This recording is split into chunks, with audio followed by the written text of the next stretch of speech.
గర్భిణీ మహిళలకు తల్లులకు ఒక పూట ఆకలి తీర్చే పౌష్టికాహారం అందజేయడం పూర్వజన్మ సుకృతం అని ప్రతిపాడు నియోజకవర్గ టీడీపీ ఇన్ఛార్జ్ వరపుల రాజా అన్నారు. కాకినాడ జిల్లా ఏలేశ్వరం ప్రాథమిక వైద్య ఆరోగ్య కేంద్రం ప్రాంగణంలో సుమారు 150 మంది గర్భిణీ స్త్రీలకు వివేకానంద సేవా సమితి ట్రస్ట్ ఆధ్వర్యంలో పౌష్టికాహారం అందించారు. నాణ్యత పోషకాలతో కూడిన పౌష్టికాహారం దాదాపుగా 16 నెలల నుండి ప్రతి నెల 9న అందజేస్తున్నామని రాజా వెల్లడించారు. చిన్నారులకు జన్మనిచ్చే తల్లులకు ఆహారాన్ని అందజేయడం ఎంతో మంచి కార్యక్రమం అని తెలిపారు.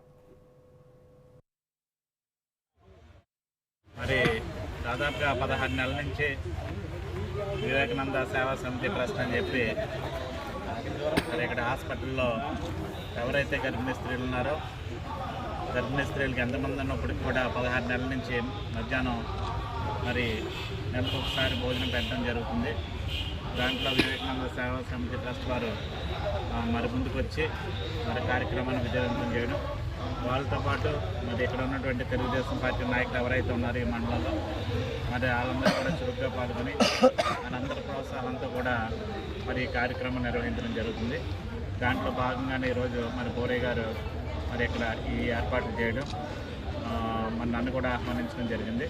మరి భవిష్యత్తులో ఈ కార్యక్రమాన్ని విజయవంతం చేయాలని, ఈ కార్యక్రమాన్ని ముందుకు తీసుకెళ్లాలని మనస్ఫూర్తిగా కూడా కోరుకుంటున్నాం.